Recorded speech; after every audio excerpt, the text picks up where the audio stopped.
Hi dear students, welcome to Eagle Learning. This is me Aslam and it's me Sikandar. Yes, അപ്പോൾ നിങ്ങൾ തമ്പിൽ കണ്ടതേപോലെ തന്നെ എക്സാമുകൾ നിങ്ങളെ ചതുക്കുകയാണ് എന്ന് പറയുന്ന ഒരു ക്യാപ്ഷനുമായിട്ടാണ് ഞങ്ങൾ വന്നിട്ടുള്ളത്.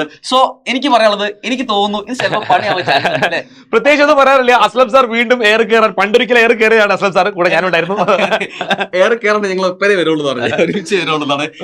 അപ്പൊ അങ്ങനെ എയർ കയറാൻ റെഡി ആയിട്ടുള്ള ഒരു വീഡിയോ ആണ്. എക്സാമുകൾ നമ്മളെ ചതിക്കുന്നുണ്ടോ എന്നുള്ള ക്യാപ്ഷൻ ഉണ്ട്, അല്ലെങ്കിൽ തമ്പുകൊണ്ട് നമ്മൾ ഉദ്ദേശിക്കുന്നത് വെച്ചാൽ കൂടുതലായിട്ട് നമ്മൾ ഡീറ്റെയിൽ ആയിട്ട് അനലൈസ് ചെയ്ത് കൃത്യമായിട്ട് മനസ്സിലാക്കി തരാൻ വേണ്ടിയാണ് എന്താണ് നമ്മൾക്ക് ഇവിടെ സംഭവിക്കുന്നത്, എന്ത് മിസ്റ്റേക്ക് ആണ് വന്നു പോകുന്നത് എന്നുള്ളത് കൃത്യമായിട്ട് മനസ്സിലാക്കാം. എന്താണ് നമ്മൾ ഈ തമ്പുകൊണ്ട് ഉദ്ദേശിക്കുന്നത് മനസ്സിലാക്കാൻ വേണ്ടി നമുക്ക് ഒരു ചെറിയൊരു പേപ്പർ കട്ടിങ് നോക്കാം. അല്ല സാറേ, സോ നിങ്ങൾക്ക് ഒരു 1 വീക്ക് മുമ്പ് വന്നൊരു പേപ്പർ കട്ടിങ് ആണ് കാണുന്നത്.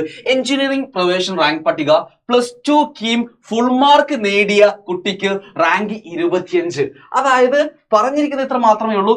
+2 ഫുൾ മാർക്ക് വാങ്ങി, കീമിൽ ഫുൾ മാർക്ക് വാങ്ങി, എന്നിട്ട് ആ കുട്ടി കീമിലെ റാങ്ക് എന്ന് പറഞ്ഞാൽ എന്താണ് 25ാമത്തെ റാങ്ക് ആണ് കുട്ടി കിട്ടിയത്. അപ്പൊ 1ാമത്തെയും 2ാമത്തെയും 24 റാങ്ക് വരെ അത് എവിടെ പോയി എന്ന് ചോദിച്ചാൽ അതിനുള്ള എക്സാക്ട് ആയിട്ടുള്ള ഉത്തരം പറയുന്നതിന് മുമ്പ് കുറച്ച് ഡാറ്റാസ് പറഞ്ഞുതരാം. ഇവിടെ നമുക്ക് കഴിഞ്ഞ കീം എൻട്രൻസിൽ ഫുൾ മാർക്ക് വാങ്ങിയ 6 സ്റ്റുഡൻസ് ഉണ്ട്. ആ 6 സ്റ്റുഡൻസിൽ 4 സ്റ്റുഡൻസ് CBSE സ്റ്റുഡൻസും 2 സ്റ്റുഡൻസ് സ്റ്റേറ്റ് സ്റ്റുഡൻസുമാണ്.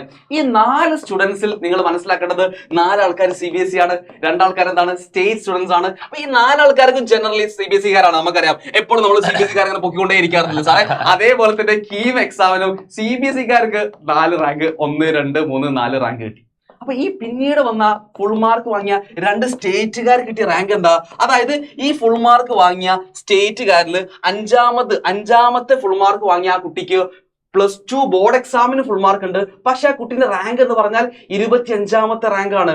അതേപോലെ അടുത്ത ഫുൾ മാർക്ക് കീമിന് ഫുൾ മാർക്ക് വാങ്ങിയ കുട്ടിക്ക് 1 മാർക്ക് മാത്രമാണ് +2 ബോർഡ് എക്സാമിൽ കുറഞ്ഞുള്ളത്. ആ കുട്ടിയുടെ റാങ്ക് എന്ന് പറഞ്ഞാൽ 84 റാങ്ക് വന്നത്. സോ നിങ്ങൾ നോക്കിക്കേ, ഇത്രയും വലിയൊരു ഡിഫറൻസ് ആണ്. ഈ കുട്ടികൾ അത്രയും എഫേർട്ട് എടുത്ത് അത്രയും മാർക്കുകളൊക്കെ വാങ്ങിയിട്ടും റാങ്കിന്റെ കേസിൽ വരുമ്പോൾ അത്രയും വലിയൊരു ഡിഫറൻസ് അവിടെ സംഭവിച്ചിട്ടുണ്ട്. എന്താണ് അതിനുള്ള റീസൺ? എന്താണ്, എന്തുകൊണ്ടാണ് എക്സാമുകൾ ചതിക്കാനുള്ള? ഞങ്ങൾ ഈ 2 കാര്യങ്ങളും, അതായത് എൻ്റർലി ഡിഫറെന്റ് ആയിട്ടുള്ള എക്സാംസ് ആണെങ്കിലും പക്ഷേ ഈ റാങ്കുമായിട്ട് ബന്ധപ്പെടുത്തി നമ്മുടെ എക്സാമുകൾ നമ്മൾ എങ്ങനെ ചതിക്കുന്നു എന്ന് എന്താണ് നമ്മളിവിടെ ഉദ്ദേശിക്കുന്നത് കൃത്യമായിട്ട് മനസ്സിലാക്കും. സോ സാറേ, നമുക്ക് എന്താണ് ഇതിന് സംഭവിക്കാനുള്ള കാരണം, എന്താണ് ഇതിന്റെ റീസൺ? നിങ്ങൾ നോക്കി ഈ കുട്ടികളുടെ ഭാഗത്ത് എന്ത് മിസ്റ്റേക്ക് ആണുള്ളത്? ഇനി ഈ വർഷം നിങ്ങളാണ് ഈ കുഴിയിൽ അല്ലെങ്കിൽ എക്സാം എഴുതാൻ വേണ്ടി പോകുന്ന വെള്ളേർ നിങ്ങളാണ്. കാര്യം കൂടി ആഡ് ചെയ്യാൻ പറ്റാറ്, നമ്മള് +1 ബോർഡ് എക്സാം ഇവരെ ശരിക്കും കൃത്യമായി മനസ്സിലാക്കാൻ പറ്റും. ബോർഡ് എക്സാമിന് ഇവരെ ബോർഡ് പേപ്പർ, മാത്സിന് ബോർഡ് പേപ്പർ കുറച്ചൊന്ന് ടഫ് ആയിട്ടുള്ള ക്വസ്റ്റ്യൻ, ടഫ് എന്ന് പറയാൻ പറ്റില്ല, ക്വസ്റ്റ്യൻസ് ചോദിച്ചപ്പോൾ തന്നെ നിങ്ങൾ പല ആൾക്കാരും പറഞ്ഞു സാർ ഇത്രയും ബുദ്ധിമുട്ടാണ്. അപ്പൊ നിങ്ങൾ ആലോചിച്ച് നോക്കണം, ഇപ്പോഴും നിങ്ങൾ ചിന്തിച്ചു തുടങ്ങേണ്ട ഒരു കാര്യമാണ് നമ്മൾ ഡിസ്കസ് ചെയ്യാൻ വന്നത്. അപ്പൊ പറഞ്ഞു വരുന്ന കാര്യങ്ങൾ എന്താന്ന് വെച്ച് കഴിഞ്ഞാൽ, ഇപ്പൊ ഈ കൊല്ലം നിങ്ങളാണ് ഈ കീം എക്സാമുകളും കാര്യങ്ങളൊക്കെ എഴുതാൻ വേണ്ടി പോകുന്നത്. അപ്പൊ ഇവിടെ ഈ കുട്ടികളുടെ പ്രശ്നം, ഈ കുട്ടികൾ ചെയ്ത മിസ്റ്റേക്ക് എന്താണ് നോക്ക്. അതായത് കീം എക്സാമിന് ഫുൾ മാർക്ക് വാങ്ങി, ബോർഡ് എക്സാമിനും ഫുൾ മാർക്ക് വാങ്ങി. ഒരു കുട്ടിക്ക് 1 മാർക്കേ കുറഞ്ഞിട്ടുള്ളൂ, ഫുൾ മാർക്ക് വാങ്ങി. എന്നിട്ടും റാങ്ക് 84 റാങ്കിലേക്ക് പിന്തള്ളപ്പെട്ടു. ഇവിടെ 100% കീം എക്സാമിന് വാങ്ങിയ കുട്ടികൾ ഒരു പക്ഷേ ബോർഡ് എക്സാമിന് ഫുൾ മാർക്ക് വാങ്ങിയിട്ടുണ്ടാവണമെന്നില്ല. എന്നിട്ടും ഇവർ 1, 2, 3, 4 റാങ്കുകളിലേക്ക് വന്നു. ഇതെന്താ ഇതിന്റെ കാരണം എന്ന് വെച്ച് കഴിഞ്ഞാൽ, നമ്മൾ സ്റ്റേറ്റ് സിലബസിലെ കുട്ടികൾ ഫേസ് ചെയ്യുന്ന ബോർഡ് എക്സാമും CBSE കമ്പയർ ചെയ്ത് നോക്കുമ്പോൾ വളരെ ഈസിയാണ്. സോ എക്സാം വളരെ ഈസി ആവുന്നത് കൊണ്ട് ഒരുപാട് കുട്ടികൾക്ക് 90+ അല്ലെങ്കിൽ ഫുൾ A+ അല്ലെങ്കിൽ ഫുൾ മാർക്ക്, ഒരുപാട് കുട്ടികൾക്ക് ഇങ്ങനെ ഫുൾ മാർക്ക് വരും.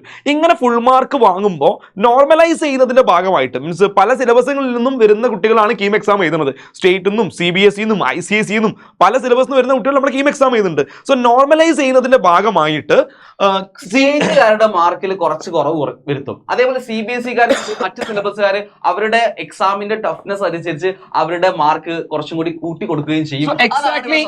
ഇതാണ് ഈ വർഷം സംഭവിച്ചിരിക്കുന്നത്. CBSE-കാർക്ക് 8 മാർക്ക് അധികം കൊടുത്തു അല്ലെ സാറേ? ഫുൾ മാർക്ക് വാങ്ങി, മീൻസ് അവിടെ ബോർഡ് എക്സാമിന് കിട്ടിയ മാർക്ക് നോർമലൈസ് ചെയ്യുന്ന സമയത്ത് 8 മാർക്ക് അവർക്ക് അധികം കിട്ടുകയാണ്. അതേ സമയത്ത് സ്റ്റേറ്റിന് 27 ആണ്, സോറി 26 അല്ല, 27 മാർക്ക് അവരുടെ ടോട്ടൽ മാർക്കിൽ നിന്നും 27 മാർക്ക് കുറയുകയാണ്. അപ്പൊ ആഡ് ചെയ്തില്ല സാർ, കുറയ്ക്കുക 27 മാർക്ക് കുറയാണ്. നിങ്ങൾ ഫുൾ മാർക്ക് വാങ്ങി, നിങ്ങൾക്ക് ചെയ്യാൻ പറ്റുന്നതിന് മാക്സിമം ഇതിനപ്പുറത്ത് നിങ്ങൾക്കൊന്നും ചെയ്യാൻ വേണ്ടി പറ്റില്ല. സ്റ്റേറ്റ് ബോർഡ് എക്സാമിന് നിങ്ങൾ ഫുൾ മാർക്ക് വാങ്ങി, കീം എക്സാമിന് ഫുൾ മാർക്ക് വാങ്ങി, എന്നാലും നിങ്ങളെ ടോട്ടൽ മാർക്ക് 27 മാർക്ക് നോർമലൈസേഷന്റെ ഭാഗമായിട്ട് കുറയാണ്. ഇത് എന്താന്ന് വെച്ചാൽ ഇത് നോർമലൈസ് ചെയ്യുന്നതിന് വലിയൊരു ഫോർമുല ഉണ്ട്.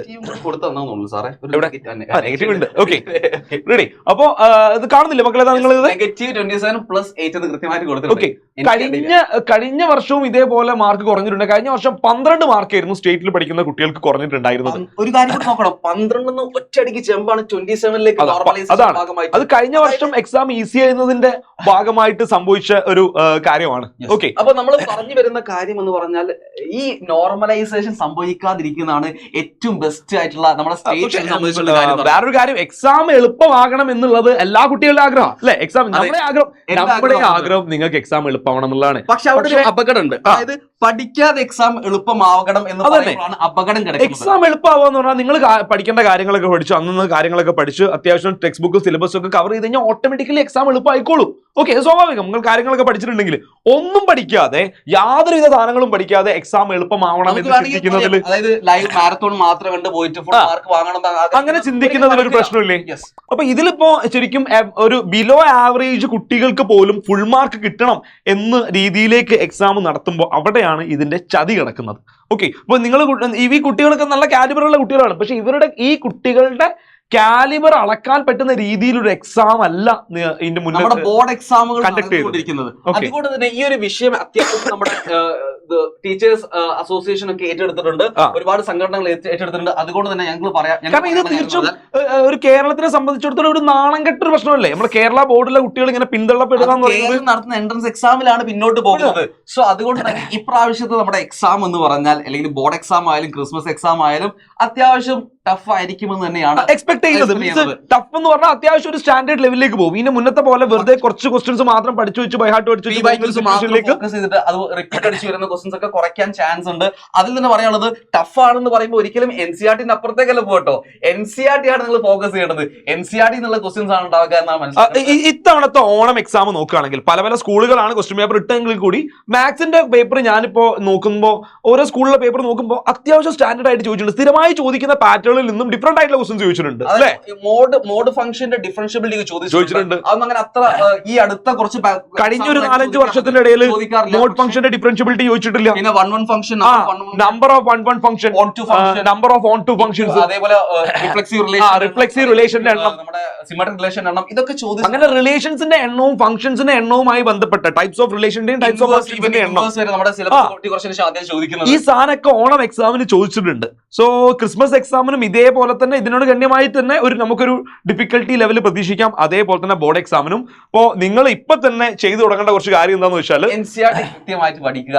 ഈ ഒരു സിറ്റുവേഷൻ അടുത്ത കൊല്ലം നിങ്ങൾക്ക് ഉണ്ടാവരുത്. അതിനുവേണ്ടി നിങ്ങൾ എന്താക്കുക, ഏറ്റവും കോമ്പീറ്റ് ചെയ്യുന്ന ലെവലിൽ നിങ്ങൾ മത്സരിച്ചുകൊണ്ട് എന്താക്കുക, പഠിക്കുക. പക്ഷെ ഒരു കാര്യം, ഈ ഒരു കാര്യത്തിൽ അപ്പൊ ചോദിക്കും, ഞാൻ ബിലോ അവറേജ്, എനിക്ക് മാർക്ക് വാങ്ങണ്ടേ, എനിക്ക് അതേപോലെ എൻട്രൻസ് വേണം, എനിക്ക് നല്ല അഡ്മിഷൻ കിട്ടേണ്ടത്, അങ്ങനെ ആലോചിക്കുന്ന ഒരുപാട് ആൾക്കാരുണ്ടാവും. തീർച്ചയായിട്ടും കൂടി നമ്മൾ റെസ്പോൺസ് കൊടുക്കണം. നമ്മൾ റെസ്പോൺസിബിൾ ആണ് അവരോട് കൂടി ഒരു മറുപടി പറയാനായിട്ട്. എന്താ പറയാനുള്ളത്? തീർച്ചയായിട്ടും നിങ്ങൾ എന്താ പറയാ, എടുക്കുന്ന കാര്യങ്ങളൊക്കെ അന്ന് പഠിച്ചു പോവാം, ലാസ്റ്റിലേക്ക് വെക്കാതെ സിസ്റ്റമാറ്റിക് ആയിട്ട് ഇപ്പൊ തന്നെ പഠിച്ചു പോവാം. പിന്നെ സ്വാഭാവികമായിട്ട് കുറച്ച് പേർക്കെങ്കിലും തോന്നാൻ, സാർ ഞാൻ അങ്ങനെ എൻട്രൻസിലേക്കൊന്നും പോകുന്നില്ല. നിങ്ങൾ ഏതൊരു മേഖലയിലേക്ക് പോവുകയാണെങ്കിലും ഈ ഒരു പ്രശ്നം, വളരെ ഈസി ആയിട്ടുള്ള ഒരു എക്സാം എഴുതി നിങ്ങൾ മുന്നോട്ട് കയറുമ്പോൾ വളരെ ഡിഫിക്കൽട്ട് ആയിട്ട് എക്സാം എഴുതി മുന്നോട്ട് കയറിയ കുട്ടികളുമായി കോമ്പീറ്റ് ചെയ്യേണ്ട ഒരു അവസ്ഥ നിങ്ങൾ ത്രൂ ഔട്ട് ഉണ്ടാവും. ഇപ്പൊ നിങ്ങളെ കൂടെ എക്സാം എഴുതി വരുന്ന കുട്ടികളുമായിട്ടാണ് നിങ്ങൾ ഇനി അങ്ങോട്ട് സ്ഥിരമായി കോമ്പീറ്റ് ചെയ്യേണ്ടത്. നിങ്ങൾക്ക് അവസാനം ഒരു ജോലി കിട്ടി പ്ലേസ് ആവുന്ന വരെ നിങ്ങൾ കോമ്പീറ്റ് ചെയ്യേണ്ട ഈ കുട്ടികളോടാണ്. സോ നിങ്ങൾക്ക് ഇവിടെ നിങ്ങളിലൊക്കെ നല്ല കാലിബർ ഉള്ള നല്ല ടാലന്റഡ് ആയിട്ടുള്ള കുട്ടികൾ ഉണ്ടാവും. പക്ഷെ എഴുതുന്ന എക്സാമിന് ഇപ്പോൾ പറയാണ് നിങ്ങൾക്ക് അത്രയൊന്നും പഠിക്കേണ്ട, നിങ്ങളോട് പറയാണ് നിങ്ങൾ അത്രയൊന്നും പഠിക്കേണ്ട, ആകെ ഈ ചാപ്റ്ററിന് ഈ 5-6 ക്വസ്റ്റ്യൻസ് മാത്രം പഠിച്ചാൽ മതി, എന്നിട്ട് പോയി എക്സാം എഴുതിക്കോ എന്ന് പറഞ്ഞ് നിങ്ങളെ പറ്റിക്കുന്ന ഒരു അവസ്ഥയിലേക്ക് പോകുമ്പോഴാണ് ഇവിടെ വിഷയം വരുന്നത്. അതായത് നമുക്ക് ഡിസ്റ്റിങ്വിഷ് ചെയ്യാൻ പറ്റില്ല. നിങ്ങളിപ്പം ബിലോ ആവറേജ് എബോ ആവറേജ് കുട്ടികളുണ്ട്, അത് നിങ്ങൾക്ക് രണ്ടാക്കും ഒരേ മാർക്ക് വാങ്ങിയാൽ നിങ്ങൾ എങ്ങനെ മനസ്സിലാക്കാൻ പറ്റും? നിങ്ങൾക്ക് ഇഷ്ടമുള്ള മേഖല ഏതാ, നിങ്ങൾക്ക് കാലിബർ ഉള്ള ഏതാണ് നിങ്ങളുടെ പാഷൻ എന്ന് മനസ്സിലാക്കാൻ പറ്റാത്ത ഒരു സിറ്റുവേഷൻ ഉണ്ടാവും. എല്ലാവർക്കും ഒരേ മാർക്ക് ആകുമ്പോൾ സോ ഡിസേർവിംഗ് ആയിട്ടുള്ള കഴിവുള്ള ആൾക്കാർക്ക് കൃത്യമായിട്ടുള്ള ഡിസ്ട്രിബ്യൂഷൻ മാർക്കിന് നടന്നു കഴിഞ്ഞാൽ നമുക്ക് ഏറ്റവും മികച്ച നമുക്ക് ആവശ്യമുള്ള മേഖലയിലേക്ക് നമുക്ക് എത്താൻ പറ്റുകയുള്ളൂ. ഇതാണ് പറയാനുള്ളത്. പിന്നെ നിങ്ങൾ വർക്ക് ചെയ്യുക, നിങ്ങൾക്ക് എന്താണോ ആഗ്രഹം, നമുക്കുള്ള പാഷൻ ഡിഫറെന്റ് ആയിരിക്കും. സോ നിങ്ങൾ അതിനു വേണ്ടി എന്താക്കുക, നല്ല വർക്ക് ചെയ്യുക. അതിനുവേണ്ടി ഹാർഡ് വർക്ക് ചെയ്താൽ നിങ്ങളുടെ ഇഷ്ടപ്പെട്ട പാഷൻ കിട്ടുകയും ചെയ്യും. അപ്പൊ നമ്മൾ പറയുന്നത് ഇപ്പോൾ ഒരു കാര്യം കൂടി നമുക്ക് വേറെ പെർസ്പെക്റ്റീവ് നോക്കാം. ഏറ്റവും നല്ല പഠിക്കുന്ന ഒരു കുട്ടിന്റെ പെർസ്പെക്റ്റീവ്, അതായത് ഈ കുട്ടി നല്ല പഠിച്ച് ഫുൾ മാർക്ക് വാങ്ങി, അതേപോലെ പഠിക്കാതെ കുട്ടിക്ക് ഫുൾ മാർക്ക് കിട്ടി. ആ കുട്ടിക്ക് എത്ര വിഷമം ഉണ്ടാവും, എത്ര വർഷങ്ങളുണ്ട് ആ കുട്ടി എല്ലാ കാര്യങ്ങളും കൃത്യമായിട്ട് ചെയ്യുന്നത്. ഈ കുട്ടിന്റെ അവസ്ഥ ഈ 84 റാങ്ക് കിട്ടുക എന്ന് പറഞ്ഞാല് ഈ കുട്ടികളെ പോലെ തന്നെ 1ാം റാങ്കിന് അർഹനായ കുട്ടി 84 റാങ്കിലേക്ക് പോകുമ്പോൾ ഒരു വിഷമം, എത്ര വിഷമം ഉണ്ടാവും. സോ അത് 1ാം റാങ്കും 25ാം റാങ്കും വലുതാ. ഓൻ 25ാം റാങ്കാണ്, 1ാം റാങ്കാണ്, വ്യത്യാസം കണ്ടില്ലേ? അപ്പൊ അത് നിങ്ങൾ എന്താക്കുക, സെയിം കാലിബർ ആണ്. അതാ പറഞ്ഞത്, ഡിസ്റ്റിങ്ഷ് ചെയ്യാൻ വേണ്ടി പറ്റുന്നില്ല. ഒരേ കാലിബറുള്ള കുട്ടികളാണ്. അതാണ് അതിന്റെ വിഷയം. നമ്മൾ പറഞ്ഞു വരുന്ന കാര്യം എക്സാമുകൾ നിങ്ങളെ ചതിക്കുന്നുണ്ടോ എന്ന് ചോദിച്ചാൽ കൈൻഡ് ഓഫ് രീതിയിൽ ചതിക്കുന്നുണ്ട്. സോ ഇതില് അത് മാറ്റുന്ന ഒരു ഇവിടെ മാറാനുള്ളത് ഒന്ന്, എക്സാമിന്റെ ബോർഡ് എന്തായാലും കുറച്ച് സ്റ്റാൻഡേർഡ് ആക്കണം പേപ്പർ. അത് പറയുമ്പോൾ നിങ്ങൾ എല്ലാവരും കല്ലെറിയും, അല്ലെങ്കിൽ നിങ്ങൾ എല്ലാവരും പ്രശ്നം പക്ഷേ എയർ കയറാൻ സാധ്യതയുണ്ട്. ബട്ട് അതാണ് അതിന്റെ വാസ്തവം. കേരളത്തിൽ ഇതൊക്കെ സമ്പൂർണ്ണ സാക്ഷരത എന്നെല്ലാം പറയുന്നത് നമ്മുടെ കേരളത്തിന്റെ അവസ്ഥയാണ് ഇത്. സോ തീർച്ചയായിട്ടും എക്സാമുകൾ കുറച്ച് സ്റ്റാൻഡേർഡ് ആവണം. നിങ്ങളെ മൈൻഡ് സെറ്റ് മാറണം, ആറ്റിറ്റ്യൂഡ് മാറണം. ആറ്റിറ്റ്യൂഡ് എന്തായാലും പഠിക്കാനുള്ള ഒരു ആറ്റിറ്റ്യൂഡ് മാറ്റിയേ മതിയാകൂ എന്നുള്ളതാണ് നിങ്ങൾക്കുള്ള ഒരു അഡ്വൈസും കൂടിയാണ് നമ്മൾ തരുന്നത്. സോ കൃത്യമായിട്ട് പഠിക്കുക. നമ്മൾ ഇത്ര ഹാപ്പി ആയിട്ട് പറയുന്നുണ്ടെങ്കിലും ഈ ഒരു കണ്ടന്റ് നമ്മൾ ഒരു ഇത്തിരി പോസിറ്റീവായിട്ട് പറയാൻ തന്നെ ഉദ്ദേശിച്ചത് ഒരിക്കലും നെഗറ്റീവ് ആക്കിയല്ല. ഏറ്റവും മികച്ച വിദ്യാർത്ഥികളായിട്ട് നിങ്ങൾ മാറണം എന്നുള്ള ആഗ്രഹം കൊണ്ടാണ് പറയുന്നത്. നമ്മുടെ റെസ്പോൺസിബിലിറ്റി അല്ലേ സാറേ? പിന്നെ ഇത് നമ്മുടെ റെസ്പോൺസിബിലിറ്റി. ഇതേപോലത്തെ കാര്യങ്ങൾ നിങ്ങളെ അറിയിക്കുക എന്നുള്ളത് നമ്മുടെ റെസ്പോൺസിബിലിറ്റി ആണ്. അപ്പൊ അതിന്റെ ഭാഗമായിട്ടും കൂടിയാണ് നമ്മളിത് പറഞ്ഞത്. ഓക്കെ, നമുക്ക് നമ്മുടെ ക്രിസ്മസ് എക്സാമിനും അതേപോലെ തന്നെ ബോർഡ് എക്സാമിനും നല്ലൊരു മാർക്ക് വാങ്ങട്ടെ. നിങ്ങൾ എക്സാമുകൾ ഏത് ലെവൽ വന്നാലും നിങ്ങൾ എന്താക്കുക, ഈസി ആയിട്ട് അറ്റൻഡ് ചെയ്യാൻ പറ്റുന്ന രീതിയിൽ പ്രിപ്പയർ ചെയ്യുക. അപ്പൊ നമുക്ക് എന്താക്കാം, ഇതേപോലെ പുതിയ വീഡിയോസുമായിട്ട് നമുക്ക് ഇനിയും കണ്ടുപിട്ടാം. ഇൻഫോർമേറ്റീവ് ആയിട്ട് വീഡിയോസുമായി നമുക്ക് എന്താക്കാം ഇനിയും വരാം. അതൊരു നമുക്കൊരു ബൈ പറയാം അല്ലേ? സോ അടുത്ത വീഡിയോ കാണാം. ബൈ.